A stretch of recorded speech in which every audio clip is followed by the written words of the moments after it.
What's up guys, macadii here, and today guys, week 6 of the PPL League, where I'm up against Mono, coach of the Tampa Bay Luxrays. Now if you guys enjoyed the video, don't forget to leave a like down below, I would really appreciate it. We're currently 3-2, so getting another win on this would be absolutely fantastic. What we're going to be doing first is running through his team, and then what we're going to be bringing to try and answer that team, and then finally we're going to go into the battle itself. Now before we started, I apologise, there was a week delay with the PPL. Basically we just had a week's break to let everything catch up and stuff like that. In the meantime, I went out to Japan. Actually, I got engaged as well, which was pretty awesome. But moving on from that, sort of had a long time to prep for this team. So was fairly happy with the team. I took some risks, but you'll see as we go into the video of the risks that I decided to take. So he has got Victini, Hydreigon, Mega Venusaur, Gliscor, Klefki, Cofagrigus, Licky, Holucha, and Swampert. So very, very scary team, especially the Victini Hydreigon pair. I haven't got the best things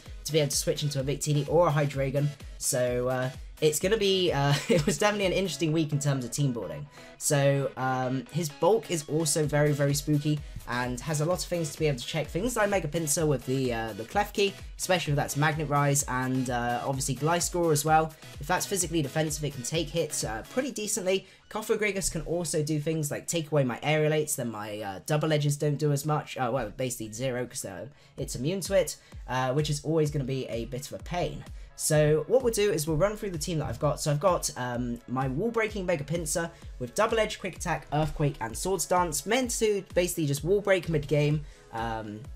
My main tactic on this was to stack as many hazards as I could with Scarm as early as possible, then use my wall breakers to wear things down, and then use my Nihilego to clear up. So we've got a wall breaking set with Double Edge, Quick Attack, Earthquake, because it then allows me to hit the Klefki outside of obviously Magnet Rise, which he could bring, but I'm kind of leaning against it considering I've got Zygarde, which doesn't care about, air balloons, or, whatchamacallit, or Magnet Rise, so I figured it was a risk worth taking there. Then we've got the Choice Banded Zygarde, which after some rocks and some spikes, basically took KOs everything on his team, which is pretty nice. He's not got a resistance to ground move, which is pretty cool. And we can just spam 1,000 arrows until the cows come home. Depending on its set, Gliscor may be able to handle it, but it would have to be sort of max physically defensive to do that. We have got E-Speed, obviously, to help check the Victini and the Hydreigon, if either of them are Scarf. Outrage, because that's our most powerful damaging move, and if the Klefki's not there, then we can use it to try and wall break a little bit better, because it's got that extra base power. And then finally, Earthquake for the extra base power over 1,000 arrows, just in case he doesn't decide to bring the Gliscor or the Holucha, and we can afford to be locked in, or the Hydreigon, and we can, lock ourselves into a slightly more powerful ground move then. Next, we've got the Delphox. So this is designed to sort of soft check the Victini. We've got the Ghostium Z to be able to OHKO it. Dazzling Gleam, Psychic, and Shadow Ball and Flamethrower allow us to hit pretty much everything on his team pretty hard. We can basically just use this guy to wall break. He does have a Swampert, which obviously can take a hit pretty well depending on the set. But he may expect us to have the Grass Knot, so he could, potentially switch out for that. This is going to be my lead. I've got enough HP to pretty reliably take a Hydreigon's Dark Pulse if it does decide to be Scarf, and then if not, I can OHKO it back with Dazzling Gleam if he decides to lead with that. I just have a fairly good sort of lead matchup there. I can take a hit from Victini and go for the Z Ghostium move if I want to from there. Next, we've got the Shaman, which is going to be a max speed set. And this is just another wall breaker. As I said, Mono's team is just so fat. I had to bring so many different ways to be able to handle it. So I've got leftovers on there just because I'm going to be more of like a bulky wall breaker to be able to take one Scarf a hit, one or two Scarf hits. Say, for example, if it's a Scarf Hydreigon and he's locked into Dark Pulse, I can take one of those pretty well. Dazzling Gleam, take that out, and that would be pretty nice. Earth Power there because it allows me to hit the Klefki, the Victini. It's also my Klefki switch in because I've got the Natural Cure, so I don't have to worry about any potential problems with T-Wave and such. Next, I've got the Skarmory. So this is designed basically to hazard stack and ideally Whirlwind round if possible. Mix bulk there to be able to switch into things like Mega Venusaur. I can set up on Klefki. I can set up on Cofagrigus, Licky. There's and Swampert. There's just lots of things I can set up on. Ockerberry, because that might be able to take another V-Crate or Blue Flare from Victini, allowing me to get another set of spikes up, or Whirlwind. I know I don't have an attack on here, so I am a bit susceptible to taunt. But it was definitely worth it to have the Whirlwind as well, because that stops things like Agility passing Gliscor. just in case he wants to agility pass into the Victini, because that would be very, very spooky for my team. Same as well if that was the Hydreigon as well. Then finally we got our cleaner, which is the Nihilego, which is a choice spec set with extra speed to be able to get speed increase. So that means we can't be revenged by Scarf-TD or Hydreigon. So as I said, we use the team, the first 5 guys, to basically try and wall break as much as possible, set up hazards. He's got no real way to be able to get rid of them outside of the Gliscor, but then it can't be Toxic Heal, and that's going to be a lot easier to deal with. And if we can weaken down the Klefki, which is obviously susceptible to rocks and spikes, and same as well with Swampert, then we can start getting a potential cleanup going from there. So what we'll do now is we'll go into the game, and you guys can see exactly what went on from there.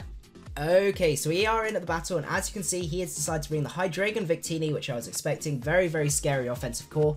Gliscor, Cofagrigus. So Cofagrigus, we need to try and make sure Pinsir doesn't get too worried about that. The Swampert, so we need to get that Swampert out of the way for the Nihilego to sweep. And then finally the Hawlucha. There's a chance that could be potentially Cobra Berry, which was sort of running through my mind to be able to stop the Pinsir, and then it can kind of reverse sweep me, because it can obviously go for a Stone Edge as I go for a quick attack on it, and you guys can tell probably what was going to go on from there. But anyway, what we're going to do is we're going to click play, and you guys can see what happens from there. I decide to lead off with my Delphox, and let's see what he decides to lead off with. So Delphox, as I said, matched up pretty well as a lead versus almost anything. If there was the Swampert, you know, it potentially could switch out. I can always go Scarm, set up my rocks. Getting rocks up would always be very, very nice. So out comes Cerberus, the Hydreigon. Now if this is Scarf, I've got a very good chance of being able to live this Dark Pulse, and I can OHKO it back with a Dazzling Gleam. So I just click Dazzling Gleam here, you know, keep it safe, and see what he decides to do. So he does pop the Fairy Berry, so that's going to be very interesting information. Looks to be pretty much like offensive, but with the Roselli Berry to take that hit. Goes to the Dark Pulse, and as I said, we live on 1 as well. Now this was the huge turn. I debated so long about this turn. I was so tempted to click the Ghostium Z here and predict the Victini switch, and I didn't, and it was a huge safe play that I made. That was a huge mistake, because being able to get rid of this Victini would have been absolutely amazing. As it reveals here, it is going to be Scarf Victini, so that was a really unfortunate play on my part. Apparently he expected me to be Scarf, which is why I decided to bring it in, and it was mainly because the Ghostium Z would not kill the Hydreigon, and I didn't want it, basically me losing to an over prediction and losing my Z move. But it was obviously in retrospect, it was a much better play for me to go for something else. So I sent out the Scarm here, just in case he doesn't decide to have Taunt. I just want to get those rocks up, especially now that I know the Victini Scarf. He does show the Taunt, so that is very unfortunate. So we are going to have to switch out here. It was just a little bit of a taster, really, just to see what sort of set we might be expecting from this guy. So he decides to withdraw here, and he goes out into the Victini, and we're going to switch out here, and we're going to go out into, I believe, the Shaman. So here I'm expecting him to either decide to go for a fire move, and I don't have, as I said, I don't have much that switches into this Victini. So unfortunately, he does decide to go for this rather than go for the U-turn, and we're going to have to take a Victory, which, spoiler alert, we're definitely not going to be able to take. So this Victini is already becoming a huge problem. As I said, not being able to get our rocks up early, and also making that very safe play with the Ghostium Z was very unfortunate on my part. I really should have got... As I said, as you can tell, I very much regret not clicking that move. So I can go into Zygarde here, and I can go for a nice and powerful Outrage. He's not got the Clef Key. I could potentially Turkey this Gliscor coming in, depending on the set. So he does go into his Gliscor here, and I'm going to go for an Outrage and see how much this does. So go for the Outrage, and it does about 40% or so. So this is max physically defensive Gliscor, which is very unfortunate. But I am going to be going for another Outrage here. I can still Turkey from this range, so if he decides to go for an attacking move on me, I can either hopefully get the third turn, or I'm going to get, confused from here. He does go for the Roost, so it looks like he's stalling me out.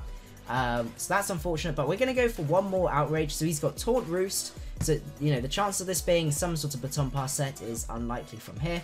I'm going to go for another Outrage here, and luckily, getting the free turn Outrage, which is always great, as he's just going to end up going for the EQ, if I remember rightly. And that's going to do a huge amount of damage because it ends up being a crit. But Good Boy is still a good boy. He decides to live that. And if we can break through the confusion here, we could potentially get the Gliscor out of the way, which would be absolutely huge for some of our other mons. If not, he's got to sack off something.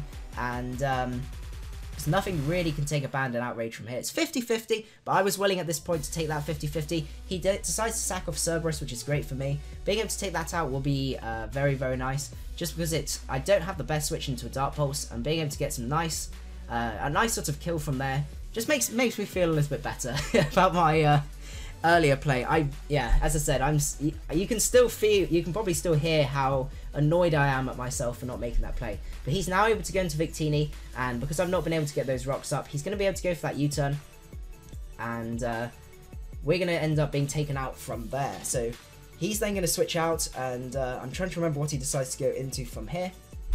Let's see. So he goes into Shrek 2, which is going to be his Swampert.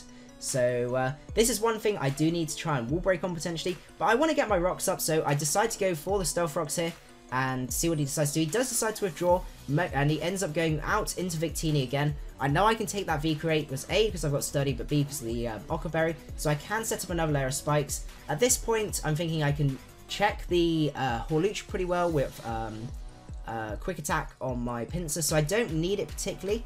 And also with the Taunt on the Gliscor, so it's mainly just get rocks up, limit these Victini switch-ins, because these are absolutely messing me up right now. So I do get the Ochre Berry, which is nice, and I'm able to get my layer of spikes up, which is going to be really good.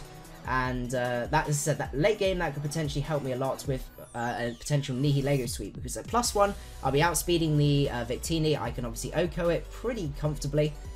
He is going to go for another V-Create here, take me out, but this now means I can go into something else if I want. So this was the really tricky choice, because I wanted to go into my Mega Pinsir, and it was whether he was going to stay in and go for a V-Create or not, or whether I just go for Double Edge for damage, because that's guaranteed to get, a good chance to get a 2-hit KO on something. So I'm going to go into my Swag Stag and decide just to go for a Double Edge here, just to get as much damage off on something as possible. So he decides to withdraw here, and he goes out into his Cofagrigus. So Cofagrigus is going to take the spikes and also the Stealth Rock damage, which is going to be a nice amount of damage.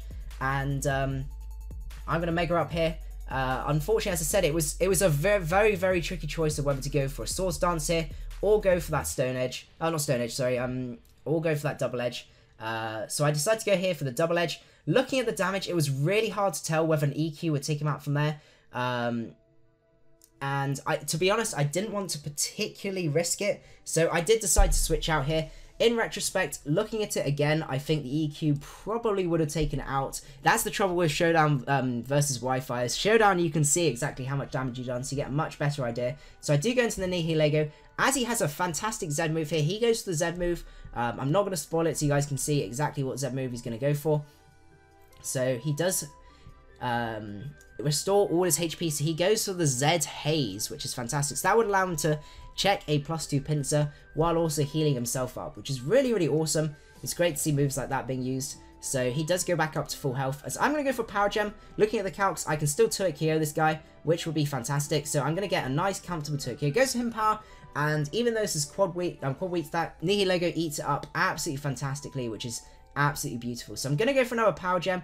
Going to be able to take out that Cofagrigus, which is going to be great, because that means now that Pinsir won't have to deal with having Mummy and having much, weakened quick attacks for things like the Victini and stuff like that. So he sends out Shrek 2 here, as I've got to try and decide what to do. If I had the Life Orb here, I was debating whether Specs and Life Orb, and I had Grass Knot or something, it would have been quite good, but he actually, spoiler, did tell me that he has the Rindo Berry, so it wouldn't have made any difference.